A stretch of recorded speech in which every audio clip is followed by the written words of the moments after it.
My dear children, you are welcome in my YouTube channel. मैं Moolchand sir आज आपको intermediate का सबसे महत्वपूर्ण चैप्टर रासायनिक बलगतिकी केमिकल किनेटिक टॉपिक को लेकर आया हूँ, जो बोर्ड एग्जामिनेशन में सबसे अधिक पूछा जाता है और इन्हीं टॉपिक से 5 नंबर के प्रश्न आते हैं। जैसे केमिकल किनेटिक्स, रासायनिक बलगतिकी क्या है? What is chemical kinetics? रासायनिक बलगतिकी क्या है?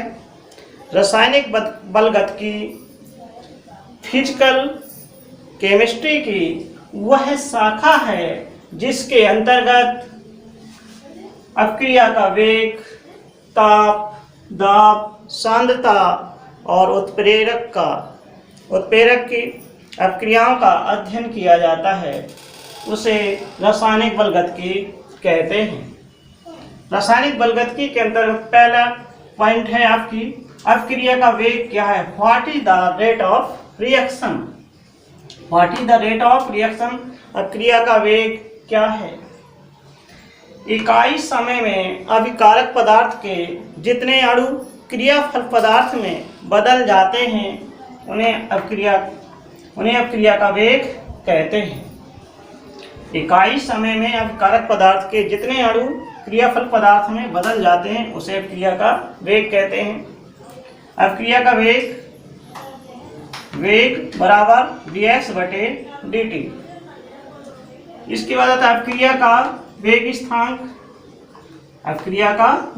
स्थिरांक, रेट कांस्टेंट ऑफ रिएक्शन। तो हमने माना किसी पदार्थ की प्रारंभिक मात्रा x ग्राम, t समय में शेष मात्रा a-x ग्राम बचती है। सांद्रता के रूप में उस पदार्थ की सांद्रता a-x ग्राम अणु शेष मात्रा बचती है। अपक्रिया का वेग dx/dt, अपक्रिया का वेग अभिकारक पदार्थ की सांद्रता के समानुपाती होता है। dx/dt समानुपाती सांद्रता या a-x। अपक्रिया अनुक्रमानुपाती का चिन्ह हटाएंगे तो dx/dt बराबर k(a-x)। यदि अभिकारक पदार्थ की सांद्रता 1 ग्राम घटते घटते 1 ग्राम रह जाती है तो a-x बराबर 1 ग्राम, तो उस समय अपक्रिया का वेग स्थिरांक के मान के बराबर हो जाता है dx/dt बराबर k। तो अपक्रिया का वेग स्थिरांक की डिफिनीशन परिभाषा बनती है, जब अपकारक पदार्थ की सांद्रता घटते घटते 1 ग्राम अणु शेष रह जाती है उस समय अपक्रिया का वेग स्थिरांक के मान के बराबर होता है dx/dt बराबर k। इसी प्रकार से अभिक्रिया की आणविकता क्या है? अभिक्रिया की आणविकता किसे कहते हैं?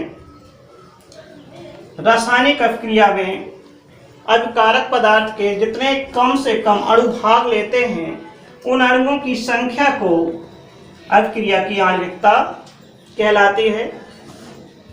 अभिकारक पदार्थ के अणुओं की संख्या अभिक्रिया की आणविकता होती है।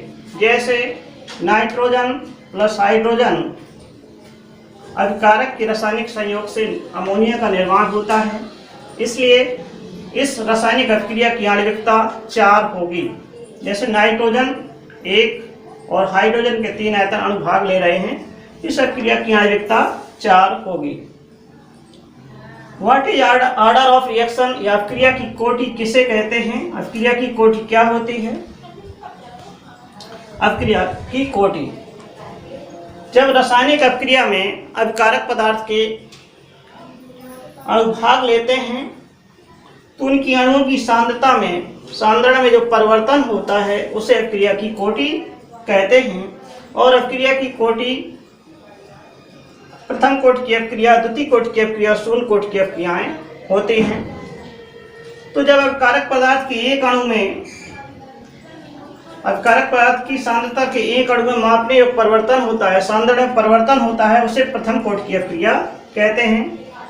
जब शक्कर में जल डालते हैं तो ग्लूकोज और फ्रक्टोज का निर्माण होता है।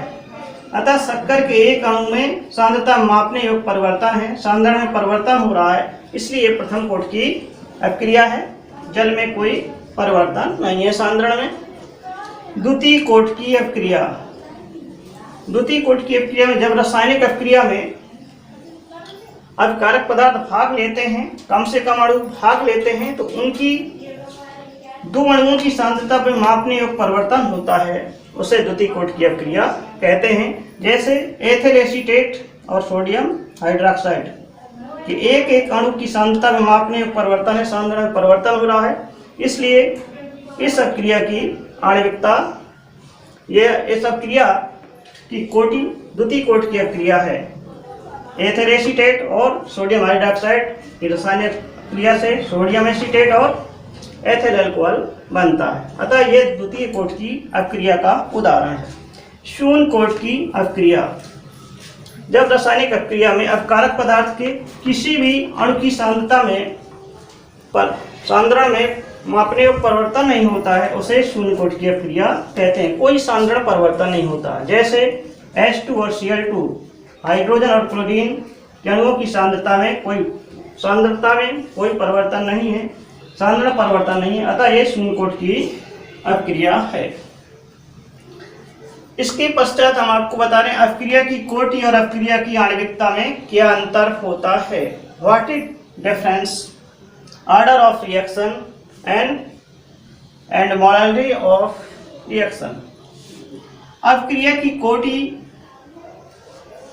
एक गुणांक के रूप में नहीं हो सकती है, भिन्नात्मक संख्या के रूप में होती है, जबकि अपक्रिया की जो आणविकता होती है पूर्णांक संख्या के रूप में होती है, 1 2 3 किसी में हो सकती है। अपक्रिया की कोटि शून्य कोटि की अपक्रिया हो सकती है, लेकिन अपक्रिया की आणविकता शून्य नहीं हो सकती है। इसी प्रकार से अपक्रिया की कोटि में अपकारक पदार्थ का सांद्रण में परिवर्तन होता है, जबकि अपक्रिया की आणविकता अपकारक पदार्थ के अणुओं की संख्या होती है। इसी प्रकार से अपक्रिया की कोटि के जो मान होते हैं वो धनात्मक और ऋणात्मक हो सकते हैं, लेकिन अपक्रिया की आणविकता का मान केवल धनात्मक ही होता है। प्रथम कोटि की अपक्रिया की वेग स्थिरांक का सूत्र K बराबर 2.303 बटे अर्धायु हाफ टी log 10 A बटे A माइनस एक्स। A पदार्थ की प्रारंभिक मात्रा है और A माइनस एक्स टी संपर्क शेष मात्रा है, के वेग स्थिरांक है। प्रथम कोटि की अपक्रिया का वेग स्थिरांक, इस सूत्र से सवाल बनते हैं जो बोर्ड में निश्चित रहते हैं, लगभग आ ही जाते हैं। वेग स्थिरांक और अर्धायु में संबंध निकल आता है। अर्धायु का मतलब होता है जब कोई पदार्थ आधे समय में अपनी मात्रा का आधा रह जाता है, जितने समय में अपनी मात्रा का आधा रह जाता है उसे अर्धायु कहते हैं। इसे हाफ टी से निरूपित करते हैं।